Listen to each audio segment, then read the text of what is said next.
Bismillahirrahmanirrahim. Assalamualaikum warahmatullahi wabarakatuh. Alhamdulillah ala ihsani wa syukru lahu ala taufiqihi wa amtinani. Asyhadu an la ilaha illallah wahdahu la syarika lahu ta'ziman li sya'nih wa asyhadu anna Muhammadan abduhu wa rasuluhu ila ridwanih. Allahumma salli alaihi wa ala alihi wa ashabihi wa ikhwanih. Hadirin dan hadirat yang dirahmati Allah Subhanahu wa taala, pada kesempatan kali ini kita akan bahas tentang kiat-kiat agar bisa istiqamah di zaman penuh fitnah, ya. Dan ini adalah pembahasan yang saya juga memerlukannya, ya.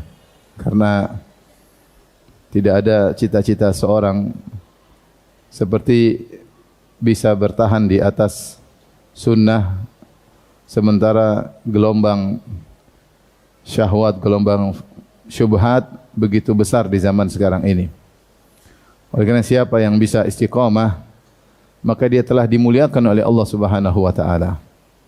Dan Ibn Taimiyah telah berkata, a'zamul karamah luzumul istiqamah. Seagung-agungnya karamah yaitu Allah muliakan seorang hamba. Apa yang teragung? Luzumul istiqamah, sang hamba bisa istiqamah. Jika seorang bisa istiqamah di tengah lautan fitnah, syahwat dan syubhat, maka sungguh benar-benar dia telah dimuliakan oleh Allah Subhanahu wa taala. Kita lihat orang-orang di sekitar kita berguguran, berjatuhan ketika berhadapan dengan berbagai macam fitnah.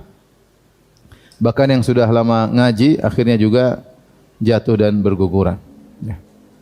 Fitnah syahwat maupun fitnah syubhat. Kalau kita bicara fitnah, zaman kita inilah yang sekarang puncak-puncak merupakan zaman fitnah.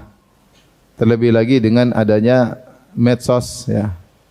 Dengan adanya gadget, HP, sehingga semua fitnah bisa diakses. Semua fitnah bisa diakses tanpa terkecuali. Fitnah syahwat maupun fitnah syubhat. Kalau zaman dahulu seorang tinggal di rumah aja dia selamat. Dia tidak akan terkena gelombang fitnah. Tapi kalau zaman sekarang di rumah saja selama kuota masih ada, maka dia bisa terombang-ambing dalam ombak-ombak fitnah. Oleh karenanya tidak ada yang bisa menyelamatkan kita kecuali Allah Subhanahu wa taala. Dari sini kita hanya bisa berdoa kepada Allah agar bisa istiqamah, ya.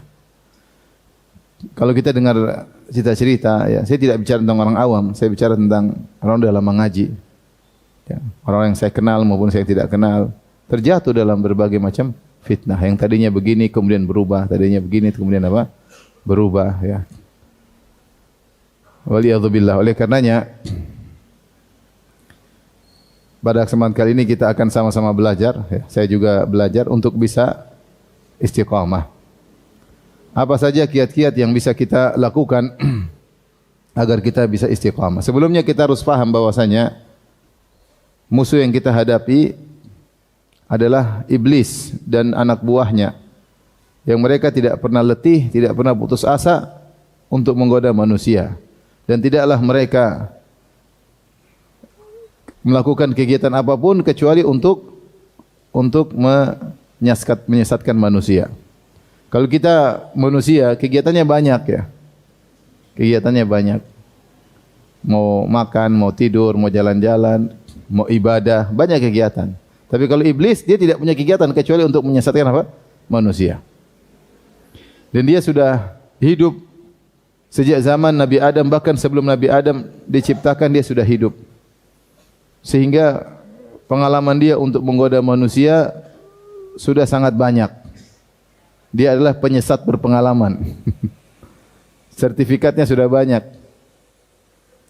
Dan dia tahu bagaimana menyesatkan si fulan, bagaimana menyesatkan si alan, bagaimana menyesatkan fulanah. Dia tahu.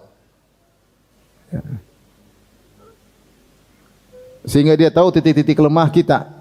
Ini titik lemahnya di mana, titik lemahnya di mana, ini digoda dengan ini, itu digoda dengan ini. Karenanya bahkan ketika iblis menggoda Nabi Adam alaihissalam, dia langsung cerdas, dia melirik titik kelemahan Nabi Adam.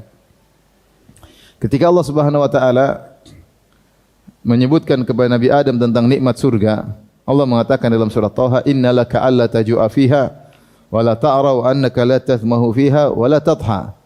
Sungguhnya engkau wahai Adam di surga, engkau tidak akan lapar dan engkau tidak akan haus, ya. Dan engkau tidak akan telanjang dan engkau tidak akan kepanasan. Nikmat yang luar biasa. Makanan ada, minuman ada, pakaian ada, tidak kepanasan. Masuklah Adam dan Hawa dalam surga. Tetapi Allah tidak mengatakan kepada Adam, engkau akan abadi. Titik inilah yang dilihat oleh iblis. Maka iblis tahu Adam akan nyaman di surga. Dan kalau seorang sudah nyaman, dia tidak ingin berubah kondisi. Dia ingin kenyamanannya abadi. Maka disitulah iblis lihat titik ini, maka iblis menggoda Adam dari sisi keabadian. Maka Adam sudah tahu dia dilarang makan oleh Allah untuk mendekati pohon tersebut. Jangankan makan, mendekati pun dilarang. Dan Allah sudah ingatkan, inna hadza aduwwulaka wa li zaujika. Sungguhnya iblis ini adalah musuh engkau dan musuh istrimu. Fala yukhrijannakuma minal jannati fatashqa. Jangan sampai dia mengeluarkan kalian berdua dari surga, maka kau akan sengsara. Allah sudah ingatkan. Tapi iblis tidak putus asa. Iblis cerdas.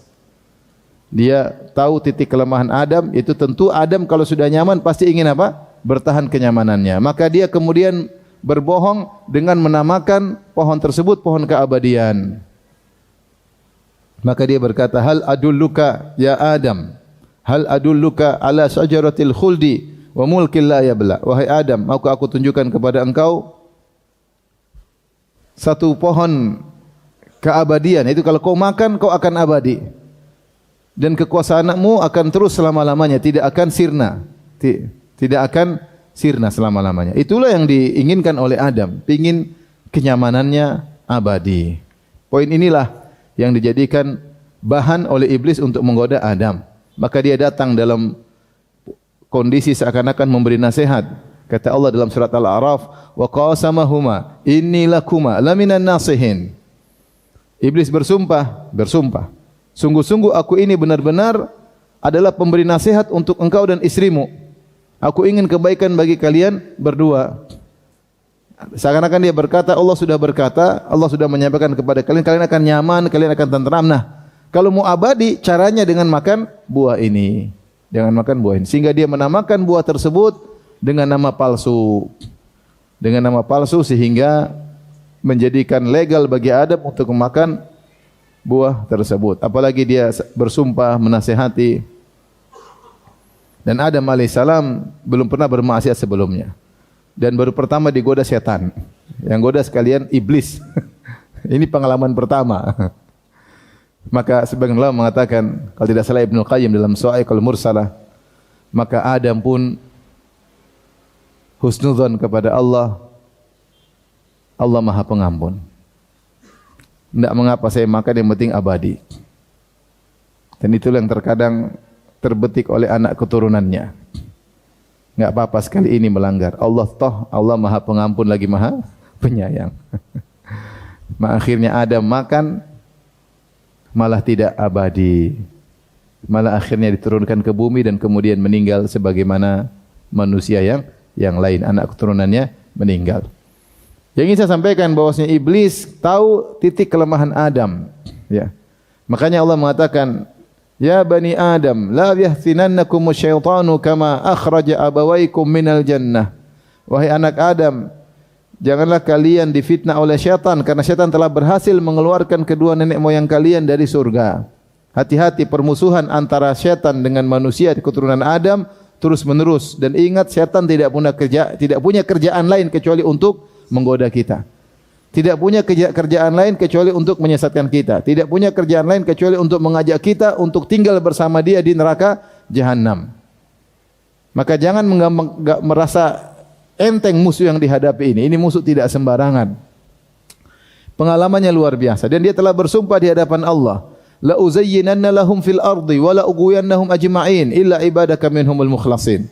Ya Allah, benar-benar aku akan hiasi maksiat di atas muka bumi kepada anak turunan Adam, dan aku benar-benar akan menyesatkan mereka. Semua kita ini target, enggak ada yang enggak target. Semua kita target. Karena iblis telah bersumpah, la ughwiyannahum ajma'in. Aku benar-benar akan menyesatkan mereka seluruhnya. Yang selamat siapa?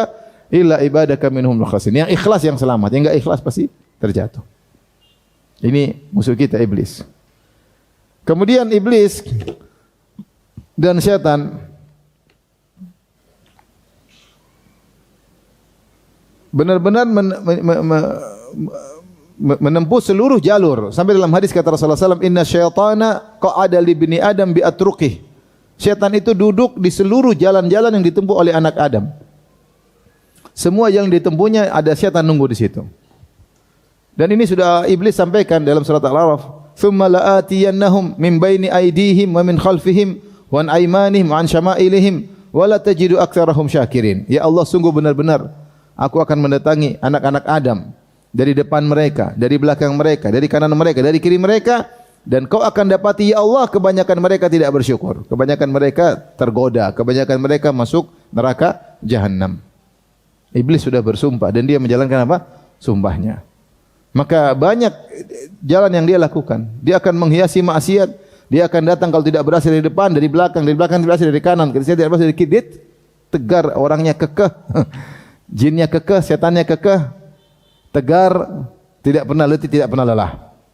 Sampai kata Nabi, Inna syaitana qa'ada li bini Adam bi atruqih. Syaitan duduk di seluruh jalan yang ditempuh oleh anak Adam. Kalau dia mau begini, dia datang menggoda. Dia mau begitu, datang menggoda. Dia mau bersedekah, jangan sedekah. Kebutuhan anakmu masih banyak, istrimu kebutuhan juga masih banyak. Nanti kalau datang ini susah, ya enggak jadi sedekah. Ya. Dia mau ke masjid, datang lagi. Ngapain ke masjid? Di rumah lebih khusyuk. Macam-macam. Banyak setan punya godaan. Ya. Dia mau haji, nanti ajalah. Masih umur panjang, nanti aja. Jangan daftar sekarang, nanti aja. Macam-macam ya. Setan luar biasa. Sampai dalam satu hadis disebutkan begitu giatnya setan dia tidak tidur siang. Dalam hadis kata Rasulullah SAW, qilu fa inna syaitana la yaqil. Tidurlah kalian, tidur sianglah karena setan tidak tidur siang. Kenapa tidak tidur siang? Ngopi? Enggak. Dia tidak tidur siang untuk menggoda manusia. Saking semangatnya menggoda manusia sampai dia tidak tidur siang. Sampai setan ketika menggoda dia juga mengkoordinir, dia memanage ya, bagaimana menggoda manusia. Maka dalam hadis kata Rasulullah sallam, Inna syaitana yada'u arsyahu 'alal ma', thumma yab'atsu sarayahu. Sungguhnya syaitan itu iblis meletakkan singgasananya di atas air. Kemudian dia kirim anak buahnya untuk menggoda. Fa adnahum minhum manzilatan a'dhamuhum fitnah. Yang paling dekat kedudukannya dengan iblis adalah yang paling besar godaannya. Fa yaji ahaduhum, kemudian syaitan kirim mereka, "Ayo semua kerja semua." Syaitan semua kerja. Ke Pamulang, kemana. Kerja semua. Yang sudah sesat enggak usah digoda. Makanya dikatakan kepada Ibnu Abbas, katanya orang-orang Yahudi itu kalau salat mereka khusyuk. Tidak kayak kita digoda-goda.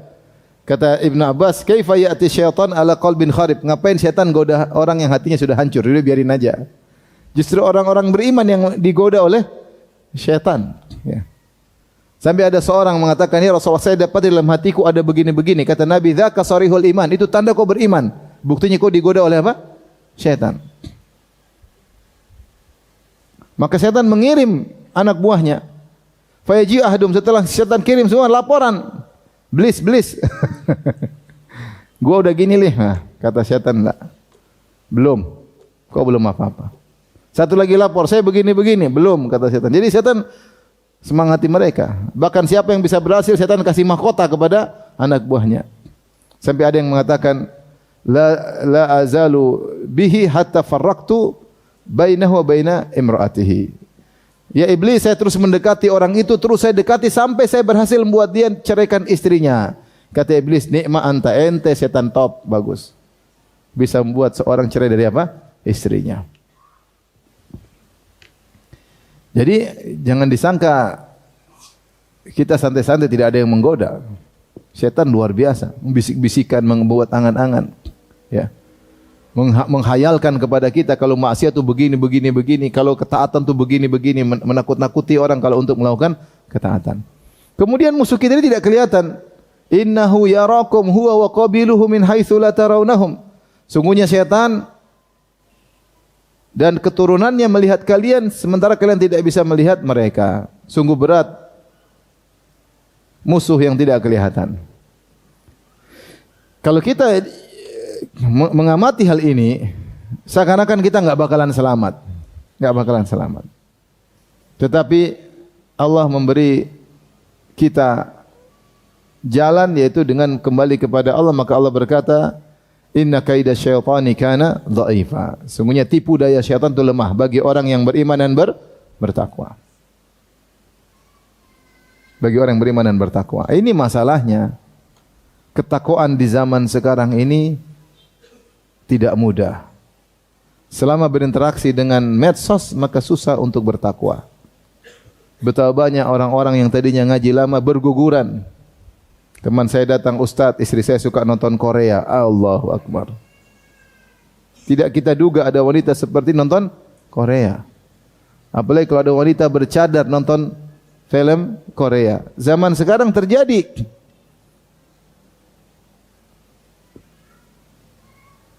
Akhirnya, sudah kalau sudah kecanduan nonton, waktu habis. Kapan membaca Qur'annya? Kapan menundukkan pandangannya? Sudah mulai hambar. Lihat suami lagi sudah tidak menarik karena sering lihat orang Korea. Yang dilihat laki-laki cantik-cantik. Ya. Lihat suami hitam legam. Seperti donat hangus. Sehingga rumah tangga sudah tidak nyaman lagi. Tidak rindu lagi sama suami. Kenapa? Kebanyakan nonton film Korea, kebanyakan melihat hal yang haram. Akhirnya terjatuh. Soalnya kalau saya mau cerita ngeri-ngeri, cerita tentang kondisi sekarang. Bagaimana syubhat, syahwat masuk ke dalam rumah-rumah, melewati medsos. Bahkan menimpa, menerjang orang-orang sudah ngaji lama. Tadinya orang ikhlas, tahu-tahu jadi narsis. Pingin tampil selalu, pingin jadi bahan omongan, pingin. Tadinya ikhlas, kemudian jadi duniawi. Jadi pikirannya duniawi. Tadinya dakwah karena Allah, sekarang dakwah karena dunia. Banyak orang berguguran.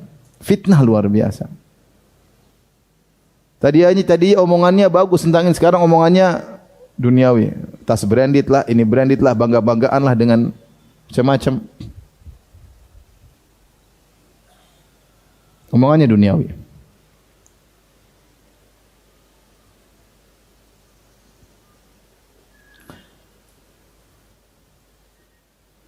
Sampai orang ibadah pun sudah bangga-banggaan. Mau ibadah umrah, mau ibadah haji, omongannya kita bintang sekian, bintang 7, bintang 8. Udah ngomongnya udah bangga-banggaan gitu. Oh, kita begini. Jadi bukan ruh ibadah sudah entah. Udah bicara bangga karena haji dengan travel ini, dengan mewah ini, dan kemewah ini sudah pembicaraannya bukan ukhrawi lagi. Ini terkena fitnah. Ya sudah, alhamdulillah kalau dimudahkan dengan travel yang bagus, yang mahal, tapi bukan jadi bahan untuk bangga-banggaan. Itu cermin bahwasanya kita pikirannya bukan ukhrawi lagi, pikirannya sudah duniawi. Ketemu sama ikhwan bukan bicara akhirat, bicara gimana ini, mobil mewah, ini mewah, itu mewah. Bicaranya sama ikhwan nih, bukan bicara orang awam. Kita bicara udah pada ngaji. Bicara tentang duniawi semua. Dia udah beli apa, saya belum beli apa. Dia sudah beli apa, saya belum beli apa. Maka kita tidak ragu bahwasanya setan luar biasa dan betapa banyak orang tergerus dalam jebakan setan kecuali yang diselamatkan oleh Allah Subhanahu wa taala. Maka pada kesempatan kali ini kita akan bahas beberapa poin atau kiat-kiat yang semoga dengan menjalankan kiat-kiat tersebut Allah selamatkan kita dari berbagai macam fitnah dan kita bisa istiqamah. Yang pertama paling utama adalah berdoa kepada Allah dengan doa yang serius. Bukan doa asal-asalan. Karena kita yakin tidak ada yang bisa beri petunjuk kepada hati kita kecuali Allah Subhanahu wa taala. Allah berfirman, "Walaula fadlullahi 'alaikum wa rahmatuhu ma zaka minkum min ahadin abada walakinallaha yuzakki man yasha." Kalau bukan karunia Allah dan rahmat Allah, maka tidak seorang pun dari kalian yang saleh, yang baik. Walakinallaha yuzakki man yasha, tapi Allah menjadikan siapa yang saleh dari yang Allah sukai. Ini dalil bahwasanya tidak mungkin seorang bisa saleh kecuali kalau Allah yang menjadikan dia saleh. Dalam surat An-Nur ayat 21. Surat An-Nur ayat 21. Sampai Nabi Muhammad SAW saja kalau Allah tidak jaga, maka dia bisa tergelincir. Dalam surat Al-Isra Allah berfirman ayat 73 sampai 75 Allah berfirman, "Walaula an tsabbatnaka laqad kitta tarkanu ilaihim syai'an qalila." Walaula an tsabbatnaka, kalau bukan kami yang kokohkan hatimu ya Rasulullah, ya, laqad kitta tarkanu ilaihim syai'an qalila. Hampir-hampir kau terbawa oleh mereka sedikit demi sedikit. Sedikit demi sedikit. Sampai kalau kita baca buku tafsir, ketika Rasulullah berdakwah di Makkah, datang orang-orang kafirin, kemudian kasih ide sama Nabi. Wahai Muhammad, bagaimana kalau begini? Bagaimana kalau begini? Kasih ide-ide. Bagaimana kalau kau usir dulu orang-orang miskin, biar kami mau ngaji khusus. Yang miskin jangan ajak dulu, kita yang kaya-kaya dulu. Kan nanti kalau kita yang kaya-kaya dapat hidayah, yang lain pada ikut. Sampai Rasulullah hampir terbawa, karena ide bagus. Yang miskin minggir dulu, kita yang kaya-kaya dulu, pembesar-pembesar Quraisy dulu. Nanti kalau kita sudah dapat hidayah, kan yang lain ikut. Rasulullah hampir terbawa. Sampai Allah turunkan firman-Nya, ya. Wasbir nafsaka ma'al ladzina yad'una rabbahum bil ghadati wal asyrin wajha. Wala ta'du aynaka anhum tiridun zinatal hayatid dunya. Wala tuti' man aghfalna qalban dzikrina wattaba'a kana amruhu furata. Allah turunkan dalam surat Al-Kahfi. Kata Allah, sabarkanlah dirimu bersama orang-orang miskin tersebut yang berdoa kepada Allah, beribadah kepada Allah pagi dan petang, yang berharap wajah Allah. Mereka orang ikhlas, sabar bersama mereka. Kenapa disebutkan oleh sebagian ahli tafsir? Karena Rasulullah mikir idenya orang-orang kafir. Makanya Allah mengatakan, laula an sabbatnaka laqad kitta tarkanu ilaihim syai'an qalil. Kalau bukan kami kokohkan hatimu, kau sudah kebawa sedikit demi sedikit. Itu Nabi Muhammad sallallahu alaihi wasallam. Bagaimana dengan kita? Makanya Rasulullah SAW mengakui hal ini. Beliau berkata, ya, laula Allah mahtadaina wala sallaina wala tasaddaqna. Demi Allah, wallahi laula Allah, kalau bukan karena Allah, kami tidak bakalan dapat hidayah. Kami tidak bakalan bisa salat dan kami tidak bakalan bisa bersedekah. Fanzilan sakinata alaina. Turunkanlah ketenangan bagi kami. Maksud saya, Rasulullah mengakui bahwasanya kalau bukan Allah yang kasih hidayah, dia tidak bisa dapat hidayah. Oleh karenanya, di antara doa yang paling sering Nabi ucapkan adalah ya muqallibal qulub tsabbit qalbi ala dinik. Ini Nabi, kenapa Nabi paling banyak baca doa ini? Karena Nabi benar-benar mengetahui sallallahu alaihi wasallam akan hakikat hidayah. Bahwasanya hidayah murni dari siapa? Dari Allah. Hidayah murni dari Allah. Kalau Allah tidak tegarkan hati, enggak bisa kita tegar hati kita ini. Lihatlah orang-orang munafikin, lihatlah paman Nabi Abu Thalib, kurang apa lagi untuk sebab hidayah. Dia kenal Nabi sejak kecil. Ini ponakan yang sangat dia cintai, lebih dia cintai daripada anak-anaknya sendiri. Dia tahu kejujuran sang Nabi Muhammad sallallahu alaihi wasallam. Bahkan dalam sebagian hadis, meskipun diperselisihkan, Abu Thalib pernah membawa Nabi, diingatkan oleh pendeta Bahira di negeri Syam, ingat ini Nabi. Kemudian dia bahkan rela pasang diri untuk membela Nabi. Bahkan dia telah berkata, wala qad alimtu bi anna dina Muhammadin min khairi adyanil bariyati dina. Sungguh aku telah tahu bahwasanya agama Muhammad adalah agama manusia yang terbaik. Abu Thalib orang suka bersafar. Dia pembesar Quraisy, pedagang, dia tahu agamanya di Syam, dia tahu. Dia ketemu orang Nasrani, dia ketemu orang Yahudi, dia ketemu orang Majusi, dia ketemu berbagai macam agama kesyirikan. Dia tahu semua dan dia sudah mengadakan studi banding. Dia mengatakan, wala qad alimtu bi anna dina Muhammadin min khairi adyanil bariyati dina. Sungguh benar-benar aku tahu agama ponakanku ini agama terbaik dari seluruh agama manusia. Tapi kenapa tidak beriman? Walaulal malamatu wa hidharu masabbatin lawajadtani samhan bidzaka mubina. Kalau bukan karena takut dimaki-maki, dicerca oleh orang, kau akan dapati aku terus terang dengan agama Muhammad. Tidak mau masuk Islam. Agar kita yakin bahwasanya hidayah di tangan Allah Subhanahu wa taala. Hidayah di tangan Allah Subhanahu wa taala. Apalagi kurangnya sebab hidayah? Dia ngerti bahasa Arab, dia tahu tentang keagungan Al-Quran. Orang Arab mengerti tentang bagaimana balaghahnya Al-Quran. ini bukan karangan manusia. Dari kecil hati kecil mereka, mereka tahu ini bukan karangan Muhammad. Sampai mereka menuduh Muhammad dibantu oleh banyak orang. Karena tidak bisa bikin bagaimana kata-kata yang terucap dalam Al-Quran itu luar biasa. Tapi hidayah di tangan Allah Subhanahu wa taala. Oleh karenanya Rasulullah SAW berdoa, ya muqallibal qulub wa mulabali hati. Benar, hati kita ini bisa goyang dengan satu sebab aja. Seorang dengar syubhat satu aja dia bisa berubah imannya, bisa hancur imannya. Ya akhi, sebagian orang coba dengar syubhat ateis, langsung ragu dengan Tuhan. Ngeri zaman sekarang. Saya enggak usah bicara di Indonesia. Bahkan di Arab Saudi dibikin lajnah anti ateis karena banyak orang terpengaruh.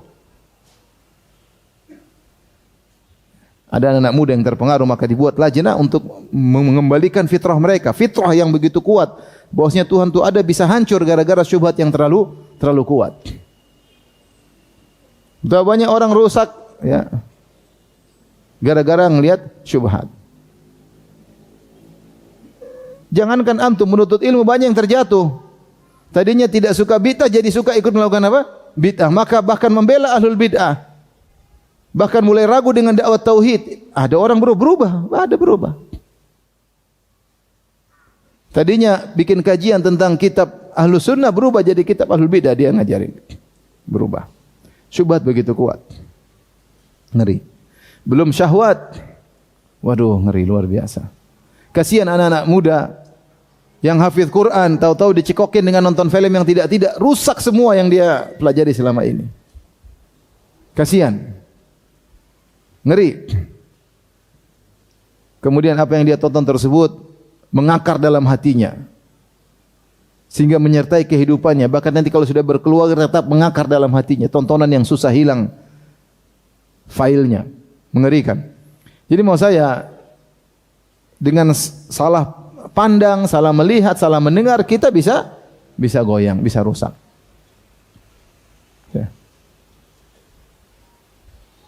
Belum lagi kalau muncul Dajjal. Makanya ketika Rasulullah sebutkan Dajjal, Rasulullah mengatakan jangan falian anhu, maka faliyana anhu, atau sebagaimana Rasulullah mengatakan ya, kalau datang Dajjal maka jauhilah, jangan dekati. Bisa jadi seorang merasa pede, ketemu Dajjal berubah. Ikut Dajjal, saking kuatnya apa? Syubhat. Maka maksud saya ketika kita berdoa, ya muqallibal qulub, kita serius, ya Allah yang bolak-balik hatiku ya Allah. Jangan sampai saya berubah ya Allah. Tadinya semangat ibadah jadi malas beribadah. Tadinya semangat baca Quran jadi malas baca Quran. Tadinya pikirannya akhirat jadi pikiran duniawi. Kasihan. Ada istri soleha baik-baik salah bergaul dengan ibu-ibu kaya-kaya jadi pikirannya apa? Duniawi. Padahal suaminya enggak punya duit, kasihan. Kalau suami punya duit masih mending, suaminya enggak punya duit, tapi pikirannya duniawi. Ngeri. Anak-anak ngeri. Oleh karenanya kalau kita berdoa serius, ya muqallibal qulub, tsabbit qalbi ala dinik. Hati ini yang tadinya ikhlas menjadi riya. Tadinya ikhlas sekarang mulai suka dipuji, suka disanjung.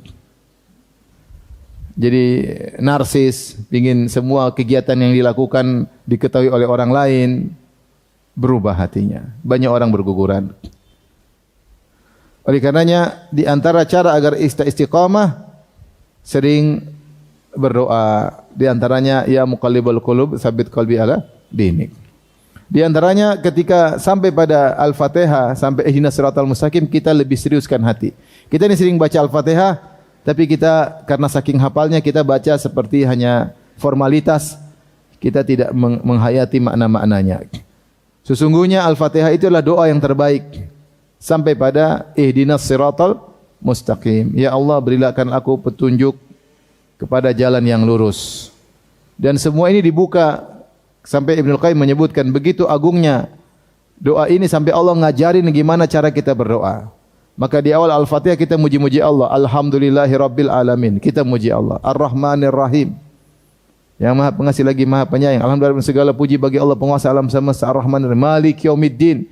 Yang menguasai hari pembalasan. Iyyaka na'budu wa iyyaka nasta'in. Kita bertawassul Ya Allah, kepada Engkau lah kami beribadah dan hanya kepada Engkau lah kami bertawakal. Baru kita memohon, ihdinas siratal mustaqim, tunjukkanlah aku jalan yang lurus. Jalan yang mana? Siratal ladzina an'amta alaihim, jalan orang-orang telah Engkau berikan nikmat kepada mereka. Itu jalan orang-orang top, minan nabiyyin wasiddiqin wasyuhada wassalihin, jalannya para nabi, para syuhada, para siddiqin, para salihin. Ghairil maghdubi alaihim waladdallin, bukan jalannya orang-orang yang kau murkai, Yahudi yang punya ilmu namun tidak diamalkan, waladdallin, Nasara tersesat beramal tanpa ilmu. Ini doa luar biasa. Kita ini mengerikan bagi kita para dai. Belajar ilmu tidak diamalkan, ngeri atau tidak? Ngeri. Seperti orang Yahudi, ilmu kebanyakan tapi tidak diamalkan. Demikian juga jangan seperti Nasara, beramal tidak punya ilmu. Kita minta hidayah agar keluar dari dua kesesatan ini. Jangan sampai punya ilmu tidak beramal, jangan sampai beramal tanpa ilmu. Kita minta hidayah. Hidayah ilmu, hidayah amal. Istiqamah. Di antara makna ihdinas siratal mustaqim, tunjukkanlah kami jalan yang lurus, maksudnya ya Allah, kalau kami sudah di jalan yang lurus, istiqomahkanlah kami, tegarkanlah kami di atas jalan yang lurus. Makanya di antara doa yang sangat membantu kita untuk istiqamah, ketika sampai pada lafal ihdinas siratal mustaqim, tolong lebih konsen. Bahwasanya kita sangat butuh hidayah di zaman sekarang ini. Sangat-sangat butuh hidayah. Kita enggak tahu ngurus keluarga terkadang salah caranya. Ngurus anak terkadang salah caranya, ngurus usaha terkadang salah caranya. Kalau Allah tidak kasih hidayah, kita tersesat. Bahkan dalam berdakwah, kalau kita Allah enggak kasih hidayah, banyak niat-niatnya enggak benar ketika kita berdakwah. Ngurus majelis taklim kalau enggak karena Allah juga kadang-kadang kacau.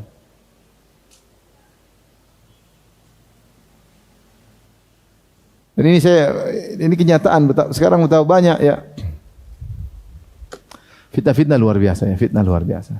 Jadi bukan fitnah terhadap orang awam aja, bahkan terhadap dakwah. Ada IO khusus untuk duniawi, menduniawikan dakwah. Ada.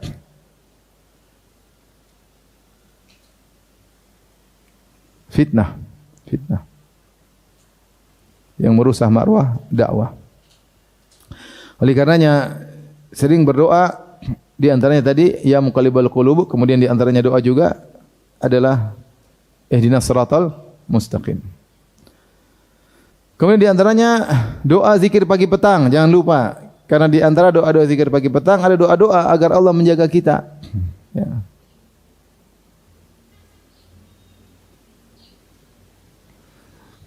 Di antaranya Allahumma inna a'udzubika minal kasali wa su'il kibar. Ya Allah, aku mohon kepada Engkau berlindung dari kemalasan. Kalau zikir pagi petang doa itu. Karena malas ini bikin orang tidak istiqomah. Malas ngaji enggak jadi istiqomah. Malas baca Quran jadi tidak istiqomah. Malas silaturahmi jadi tidak istiqomah. Malas ngurus anak jadi tidak istiqomah. Malas dakwahi istri jadi tidak istiqomah. Allahumma inna a'udzubika minal kasali wa su'il kibar. Ya, di antaranya berlindung dari kemalasan. Ini doa zikir pagi petang. Di antara zikir pagi petang, Allahumma afini fi jasadi, Allahumma afini fi sam'i, Allahumma afini fi basari, la ilaha illa anta. Ya Allah, berilah keselamatan pada jasadku, keselamatan pada pandanganku, keselamatan pada pendengaranku. Ini sangat kita butuhkan di zaman sekarang ini. Agar kita tidak melihat sembarangan, agar kita tidak mendengar sembarangan. Ini yang bikin kita musibah medsos. Seorang nonton di medsos beritanya yang menyampaikan perempuan cantik, terbuka rambutnya, terbuka auratnya, kelihatan sebagian dadanya, seksi menor. Habis nonton gitu setengah jam terus lihat istrinya, Allahu Akbar. Ini musibah apa ada di rumah ini? Istri jadi hambar, tidak cantik lagi. Jadi tidak hasrat lagi sama istri. Kenapa mata kita sering melihat yang haram? Dan kalau sudah memandang yang haram ini sangat pengaruh luar biasa kepada kekhusyuan hati. Pengaruhnya luar biasa. Makanya Al-Qurtubi mengatakan bahwasanya hati ini corongnya ada banyak. Ada pendengaran, penglihatan, pembicaraan. Tapi yang paling besar corongnya mata. Yang paling kuat pengaruhnya ke hati adalah pandangan. Ya. diproyeksikan langsung dengan kuat di hati, sulit untuk dihilangkan. Itu pandangan. Sementara kita zaman sekarang fitnah pandangan luar biasa. Akhirnya berefek pada yang lain, efek domino. Istri jadi kelihatan tidak cantik. Mulai kita sering melihat yang haram, mulailah suka nonton yang macam-macam, mulailah malas beribadah, mulailah tidak khusyuk ketika salat, baca Quran seakan-akan suatu beban yang berat, baru baca sedikit sudah malas. Dan seterusnya efek domino. Dimulai dari tidak menjaga pandangan. Oleh karenanya di antara doa zikir pagi petang, Allahumma afini fi jasadi, Allahumma afini fi sam'i, Allahumma afini fi basari, la ilaha illa anta. Ya Allah, aku berlindung, minta keselamatan pada jasadku, pada penglihatanku, pada pendengaranku. Ngeri. Di antara zikir pagi petang, Allahumma alimal ghaibi wasyahada. Allahumma alimul fatiras samawati wal ard.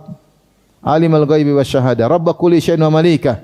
Asyhadu an la ilaha illa anta, a'udzubika min syarri nafsi wa syarri syaitani wa syirkih. Di antara doa zikir pagi petang. A'udzubika min syarri nafsi, ya Allah, aku berlindung kepada Engkau dari keburukan jiwaku, wa syarri syaitani wa syirkih, dan keburukan syaitan dan jerat-jeratannya. Ini berlindung karena rusaknya seorang dari dua hal, penyakit internal dan penyakit eksternal. Eksternal syaitan menggoda, internal hatinya yang ingin keburukan. Hati ini punya syahwat, punya nafsu, mengajak kepada keburukan. Inna nafsa la ammaratun bisu. Sungguh jiwa itu benar-benar sering mengarah kepada keburukan. Pingin ini, pingin ini, pingin ini, pingin ini. Datang setan gayung bersambut. Jiwa ini kan pingin rileks, pingin hiburan, pingin nonton, pingin dengar, pingin santai, pingin tidur. Jiwa ini punya macam-macam. Jarang-jarang jiwa pingin bersedekah, jarang-jarang. Ada orang minta baru terketuk pingin sedekah. Tiba-tiba diam-diam pingin sedekah, jarang-jarang. Kecuali orang sudah terbiasa. Tiba-tiba diam-diam pingin salat malam, jarang-jarang. Kecuali yang sudah terbiasa. Yang kepinginnya apa? Jiwa ini pingin nonton, pingin dengar berita, dengar cerita gibah, bantah-bantahan. Itu jiwa senangnya begitu. Maka kita berlindung dari a'udzubika min syarri nafsi. Aku berlindung dari keburukan jiwaku. Wa syarri syaitani wa syirkih. Dan dari keburukan syaitan dan jeratan-jeratannya dan seruannya. Taib. Ini yang pertama, sering berdoa. Jangan lupa zikir pagi petang. Niatkan untuk apa? Istiqamah. Enggak ada yang bisa selamatkan kita. Mau ustaz, mau siapapun bisa terjatuh. Ya. Yang punya ilmu pun bisa tergelincir. Kena syubhat, tahu-tahu jadi liberal. Bisa. Kena syubhat jadi pluralis. Ngeri. Maka berdoa kepada Allah Subhanahu wa taala. Terutama ibu-ibu yang mungkin di rumah banyak waktu luang, ya, akhirnya hobinya medsos. Instagram punya akun, Facebook punya akun, bahkan 2 akunnya. WhatsApp terlalu banyak grup di WhatsApp, waktu habis. Maka hati-hati ya. Jangan sampai salah pergaulan, jangan sampai salah melihat ya. Jangan sampai salah mendengar. Yang kedua, agar bisa istiqamah, perbanyak ibadah khalawat, ibadatul khalawat, sendirian. Perbanyak, latih diri untuk sering beribadah, tidak ada yang tahu kecuali Allah Subhanahu wa taala. Kalau ketahuan ya sudah, tapi berusaha. Bahagia orang tidak tahu kalau kita beribadah. Salat malam. Shallu bil laili wan nasu niyam tadkhulul jannata bisalam. Salatlah kalian di waktu malam ketika orang sedang tidur, niscaya kalian akan masuk surga dengan penuh keselamatan. Orang semua sedang tidur, kita cari muka. Kita menyambut seruan Allah. Innallaha tabaraka wa ta'ala yanzilu hina yabqa thuluthul akhir minat fis ila samai dunya hina yabqa thuluthul akhir minal lail. Sungguhnya Rabb kita Allah Subhanahu wa taala turun ke langit dunia ketika tinggal sepertiga malam yang terakhir. Fayaqul, kemudian Allah berkata, hal min da'in fa astajiba lahu, adakah yang berdoa kepadaku akan aku kabulkan doanya. Hal min mustaghfirin fa aghfiralah, adakah yang minta ampun akan aku ampuni. Ya. Hal min sa'ilin fa utiya su'lah, adakah yang memohon kepadaku akan aku kabulkan permohonannya. Allah mencari hamba-hambanya, hamba-hamba Allah sedang tidur, kita cari muka. Cari muka, bayangkan. Dari ribuan orang, antum sendiri salat malam. Benar-benar Allah perhatian sama antum.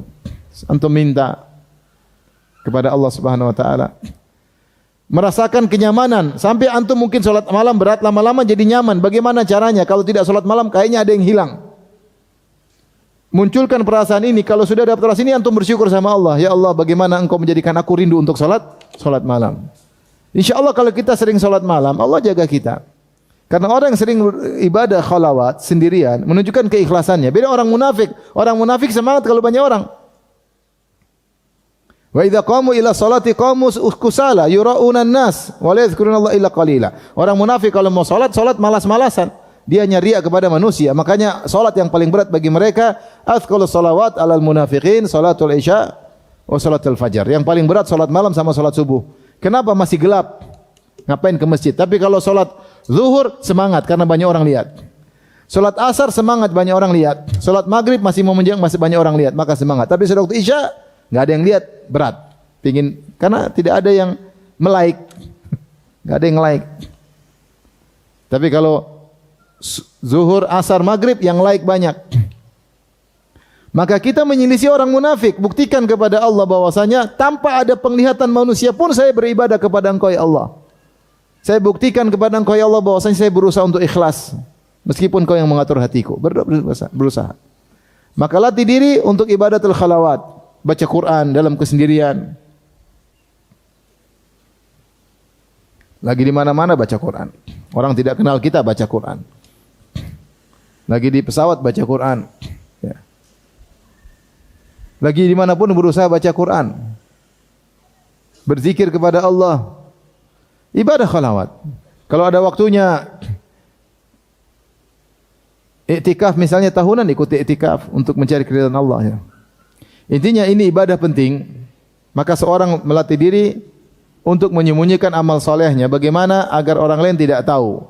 Saya sering sampaikan ini karena sekarang kita di zaman semua orang pamer amal solehnya. Semua orang pamer amal solehnya. Apalagi sebagian ustadz mencontohkan hal tersebut, suka pamer amal solehnya. Sehingga akhirnya masyarakat terbiasa. Wong ustadz aja begitu. Akhirnya ditiru. Lagi sedekah, pamer. Lagi bantu orang, pamer. Ya mungkin dia bilang niat saya untuk memberi contoh. Ya sesekali oke lah. Tapi kalau sering-sering, sudah banyak contoh dari sahabat, dari Nabi, cerita aja. Tidak perlu kita membranding diri kita sendiri. Akhirnya orang pada ikut-ikutan. Lagi dakwah di belantara Afrika, kasih tahu saya sedang di belantara apa? Afrika. Lagi susah. Akhirnya semua diceritakan. Akhirnya audiens ikut-ikutan. Lagi umroh pamer. Akhirnya apa? Saya lihat sedih. Lagi tawaf pakai apa? Pakai skuter. Wih, gini. Ya kita sedang tawaf, akhi. Tawaf pakai skuter, kemudian kayak main bom kar. Kemudian asik nih lagi nih.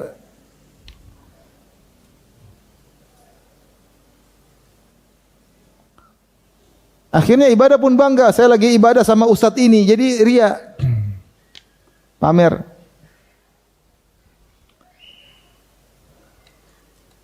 Antum kalau mau selamat, sembunyikan amal soleh antum. Tidak perlu orang lain tahu. Kalau istri perlu tidak tahu, tidak usah kasih tahu. Antum lagi bantu janda, jangan kasih tahu istri. Bahaya. Tapi dengan niatnya yang benar, bukan niatnya macam-macam. Maksud saya janda nenek-nenek ya, nggak usah cerita. Jadi kalau bisa istri tidak tahu, nggak tahu. Kalau dia perlu tahu nggak ada masalah. Kita suami istri insya Allah aman, saling memberi dan tidak ada niat riak sama apa istri, nggak ada niat riak. Ya. Tapi maksud saya sebagian salaf sampai mereka sembunyikan amal soleh mereka, sampai istrinya pun tidak tahu. Saking luar biasa menyembunyikan amal soleh. Siapa yang lebih bertakwa, kita atau mereka? Mereka ketakwanya luar biasa, tapi mereka sembunyikan amal soleh mereka semaksimal mungkin. Kita sudah amal sedikit, takwa nggak beres, semua amal soleh kita pamerkan. Tanya pada diri kita sendiri, amal soleh apa yang orang lain tidak tahu? Hampir semua orang sudah tahu. Kita bantu anak yatim, kita cerita. Kita bantu tetangga, kita cerita. Kita berbakti sama orang tua, kita cerita. Kita dakwah di sana, kita cerita, dakwah di sini kita cerita, semuanya kita cerita. Niatnya apa? Supaya orang mengakui kita ini siapa, supaya kita brandingkan diri kita. Kita punya hafalan Quran, kita cerita, kita pamer semuanya kita udah. Yang tersisa disembunyikan hanya untuk Allah mana? Sedikit. Atau tidak ada sama sekali. Bukankah Rasulullah SAW mengatakan, ya, man istata'a minkum an yakuna lahu khabi'un min amalin salih falyaf'al. Siapa di antara kalian yang mampu punya amal saleh tersembunyi, lakukanlah. Kalau kita biasa menyembunyikan amal saleh, semoga Allah menguatkan ikhlas kita. Kalau kita semakin ikhlas, makin selamat dari godaan syaitan. Syaitan yang berkata tadi, la aghwiyannahum ajma'in illa ibadaka minhumul mukhlasin. Sungguh aku benar-benar akan menyesatkan mereka kecuali hamba-hambamu yang ikhlas. Di antara makna mukhlasin yang ikhlas. Itu yang selamat. Lihat Nabi Yusuf bagaimana bisa selamat dari godaan syahwat.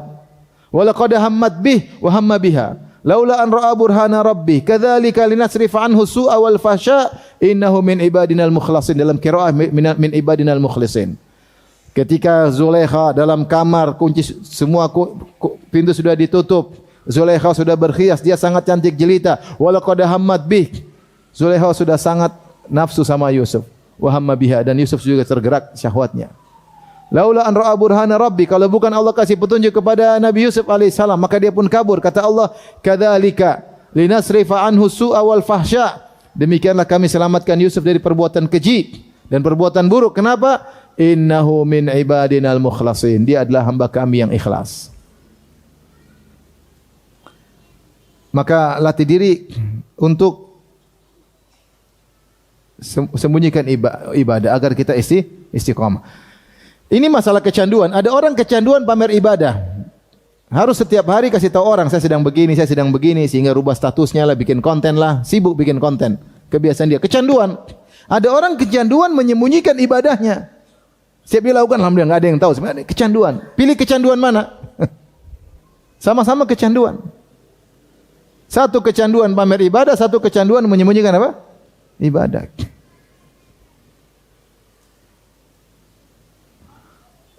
Oleh karenanya, di antara cara agar bisa istiqamah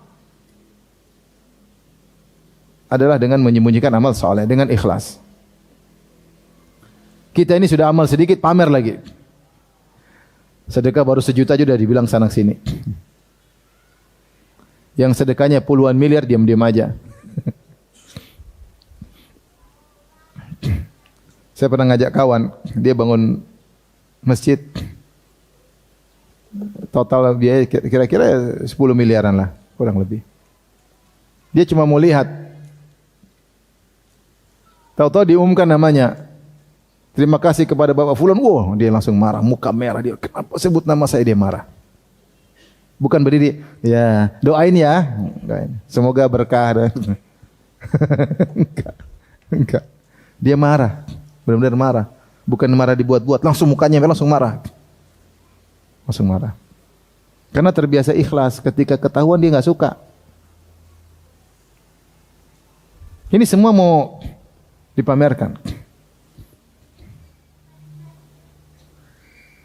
Tawaran, kamu enggak makan hari ini? Kamu enggak makan? Kan bisa bilang lagi puasa. Enggak usah bilang ini hari apa ayo, hari apa ayo. Hari Senin kan? Nah, kalau Senin apa? Bilang aja lagi puasa, selesai. Puasa.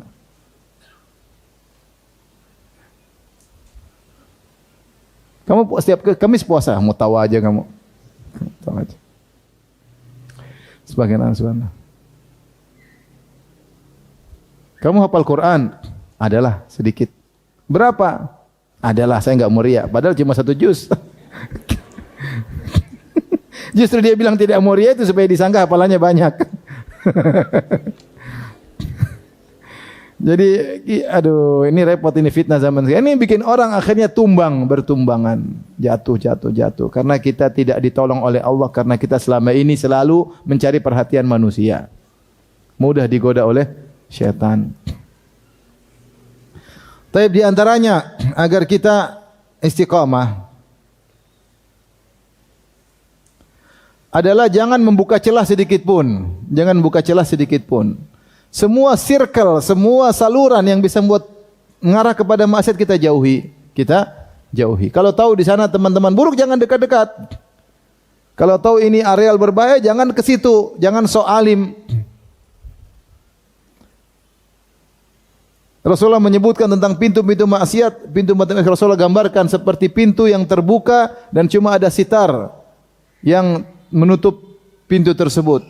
Kalau dibuka dengan mudahnya dan mudah begitu masuknya. Sampai ada penasihat berkata, "Ya Abdullah waihaka la taftahu." Jangan kau buka sitar itu.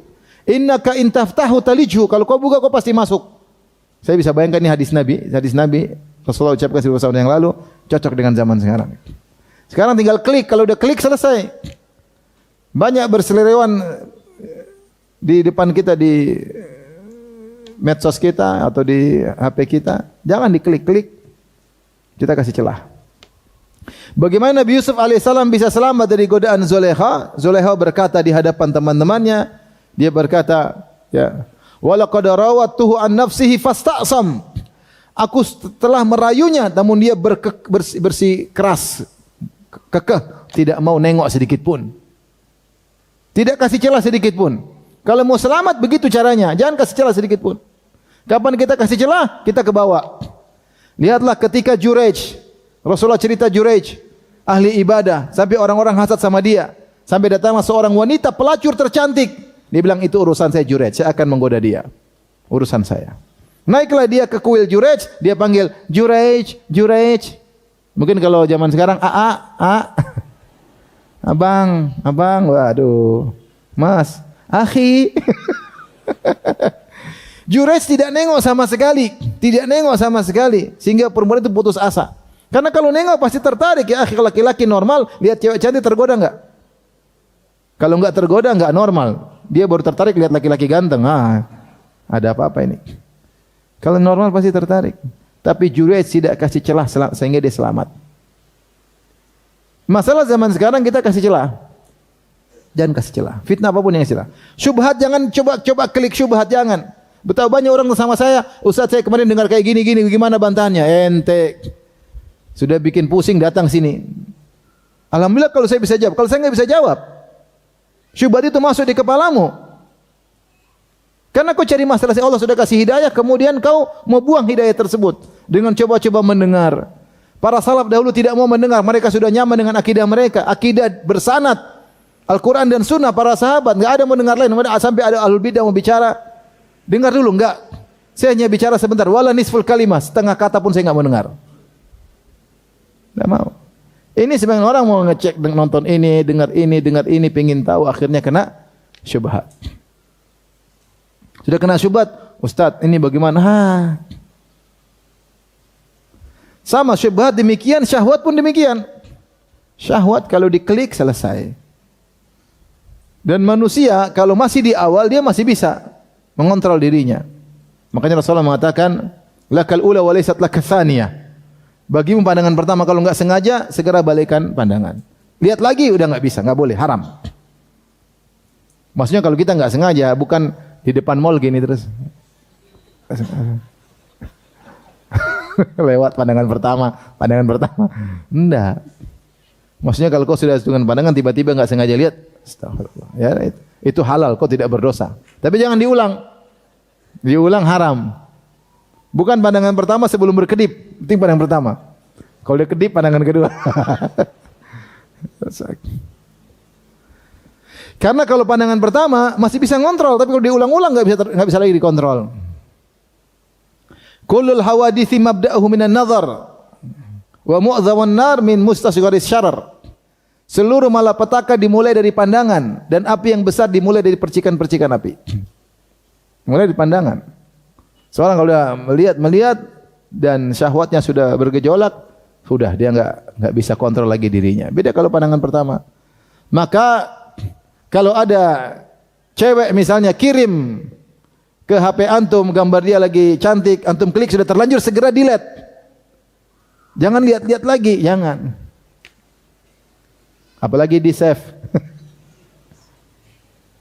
Hati-hati. Ngeri. Maka jangan kasih celah. Lihatlah ketika Ka'ab bin Malik radhiyallahu taala anhu, ketika dia diboikot oleh Nabi dan para sahabatnya, datang dari Ghassan surat merayunya, memang kalau teman Muhammad qad jafak telah buat kasar kepadamu, kemarilah kami akan mengayomimu. Bayangkan ujian berat. Ka'ab bin Malik lagi diboikot sama Nabi dan para sahabatnya, datang godaan dari Nasara. Kalau kau mau gabung sama kami, apa yang dia lakukan? Dia bakar langsung kertas itu. Karena kalau dia simpan, nanti saat dia lagi iman lagi lemah, dia lihat, selesai. Kalau ada cewek goda, ente blokir, jangan ente simpan nomornya. Ente delete. Karena nanti lagi masalah, lagi marah-marahan sama istri, boleh juga nih. Iman lagi lemah. Coba dulu, siapa tahu ini memang hidayah dari Allah.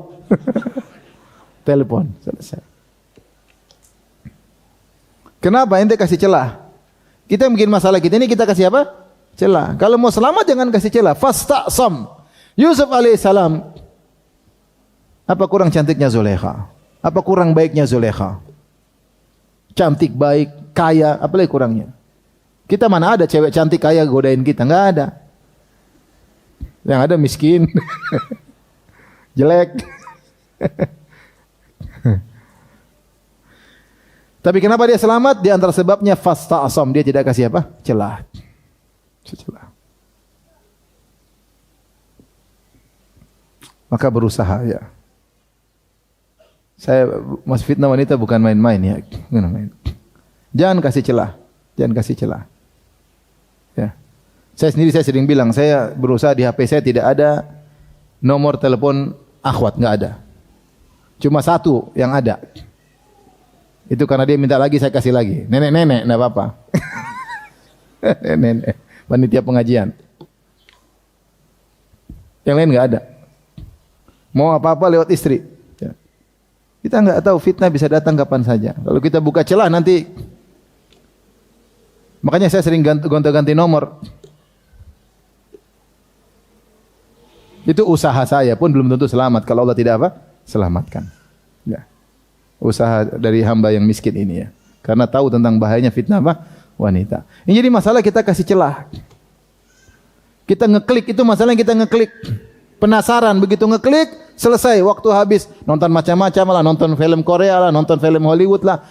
Habis umur. Betapa sering akhwat cerita ke saya, Ustaz, suami saya sering nonton. Saya sampai malu, saya sampai pura-pura enggak dengar. Karena suaminya jenggot panjang, suka nonton film Hollywood. Saya sampai pura-pura enggak dengar, enggak enak saya dengarnya. Kenapa kasih celah diri sendiri, buka pintu fitnah. Kalau mau selamat, jangan pernah ragu-ragu untuk menutup pintu fitnah, jangan coba-coba untuk klik. Wahai haka ya Abdullah, la taftahu innaka in taftahu talijhu. Celaka engkau, jangan kau klik. Kalau sekali kau klik, kau akan masuk dalamnya. Masuk dalam lautan sampah. 1 jam, 2 jam nonton film, istrinya maksiat semua. Dengar musik, perempuan terbuka auratnya, buang waktu. Tahu-tahu meninggal dunia, dibuka catatan amal isinya film seri 1, seri 2, seri 3. Yang berikutnya agar bisa istiqamah, berteman dengan orang-orang soleh. Kalau punya teman soleh, bikin komunitas. Teman soleh. Cari kegiatan yang baik, komunitas kegiatan yang baik, ikhlas karena Allah, cari saling mengingatkan. Kita karena Allah ya, bukan karena dunia ya. Kalaupun dekat-dekat ustadz, ingat dekat ustadz karena Allah ya, bukan karena ingin terkenal. Kalau orang dekat ustadz, foto-foto lagi dekat ustadz, akhirnya dia sendiri terjerumus dalam riya. Emang ente kalau dekat dengan ustadz masuk surga? Ustadz aja belum tentu masuk surga. Hati dia tidak bisa dia kontrol. Ngeri. Ngeri.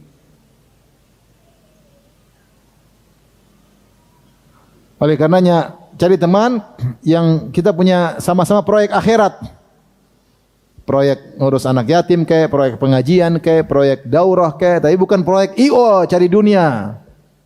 Ini kita bikin proyek ini, ustadz kita panggil bikin dunia. Jangan. Biar yang lain, kita enggak. Hidup cuma sekali.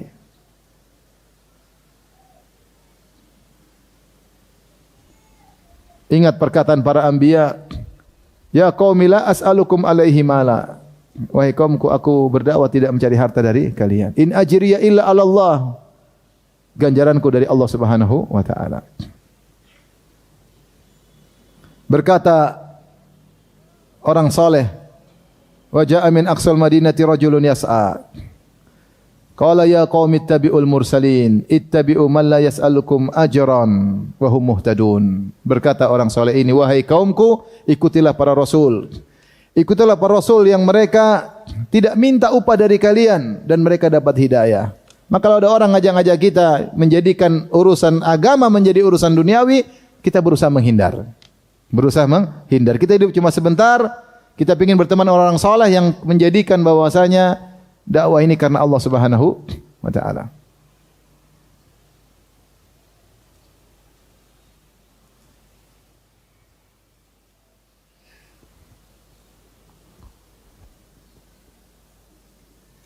Ada orang mau menyumbang.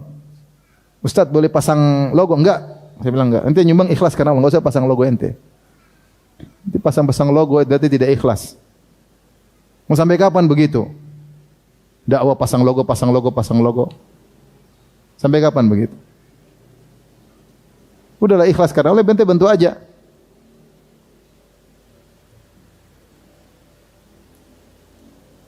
Jadi ikhwan dan akhwat rahmatillah subhanahu wa taala, berusaha teman-teman yang ikhlas yang mengingatkan kita pada akhirat. Teman-teman yang mengingatkan kita duniawi sudah banyak. Sudah banyak. Ketemu di mana-mana banyak. Tapi cari teman-teman yang ingat kita pada hari akhirat. Ingatkan akhirat, akhirat, akhirat. Karena hidup kita cuma sebentar. Dunia ini menggoda. Kita sangka umur kita panjang, tahu-tahu kita meninggal dunia.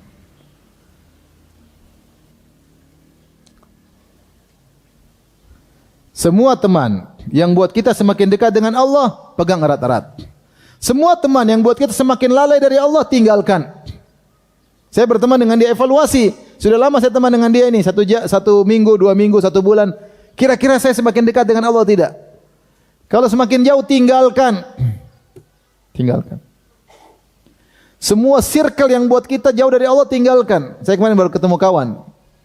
Dia masuk dalam urusan dunia, punya link-link bagus-bagus, punya. Ketika usaha dia mulai gabung dengan hal-hal yang syubhat, dia tinggalkan. Dia bilang, saya tinggalkan secara total Ustaz, saya cari usaha baru, semua circle saya tutup. Saya ganti teman totalitas. Saya tidak mau terbawa lagi. Saya cari circle baru. Itu kalau pikir akhirat. Kalau pikir apa? Akhirat.